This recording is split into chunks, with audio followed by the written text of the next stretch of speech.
They say, if you walk by the river at dawn, you might see her, a pale figure standing silently among the stones, holding a single red rose.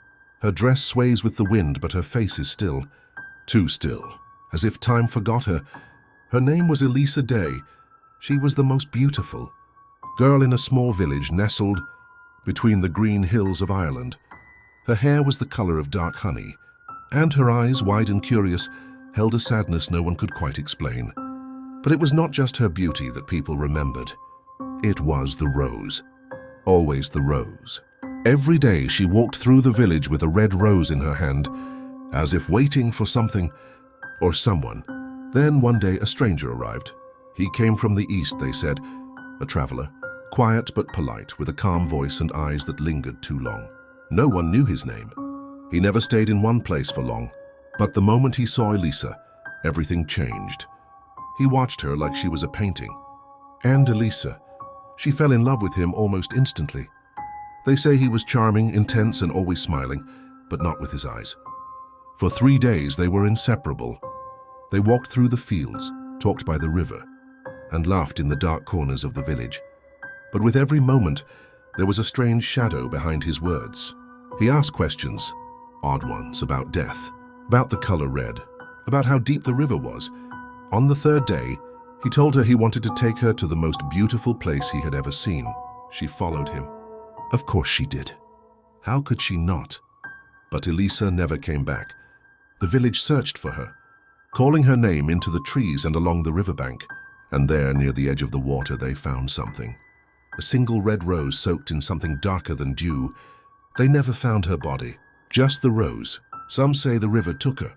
Others believe the man was never human at all. But they all agree on one thing.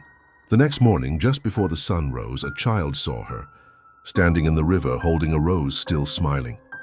The morning after she vanished, the village woke in silence. No bird sang, no dogs barked. Even the wind seemed to hold its breath. Near the river, where the mist clung low and thick like mourning lace, something was waiting. They found her. Elisa Day, lying among the rocks, her dress torn and wet, her hair spread out like golden seaweed in the shallow water. Her eyes were closed, her face strangely peaceful, but on her forehead, a single wound, a small crack, like a flower stem snapped too soon.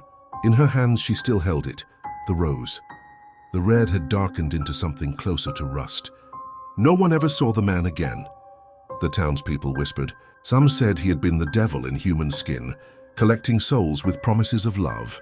Others believed he was death itself, searching for those too gentle for this world. But one thing was certain. Elisa's story didn't end with her death. Because some nights when the moon is full and the river is quiet, she returns. Children say they've seen her from their bedroom windows, walking by the water, the red rose glowing in her hand. She never speaks. She only watches, waiting for something or someone. And then there are the dreams. Villagers began to report the same nightmare. A stranger with soft hands, cold eyes, and a voice that whispers, "Come see the most beautiful place I know." They wake up with a taste of river water in their mouth and a faint smell of roses in the air. Always 3 days later, they disappear. Some believe the rose is a marker. If you find one by your door or floating down the stream, don't touch it. Don't follow it. Don't even look too long, because Elisa Day is no longer waiting alone.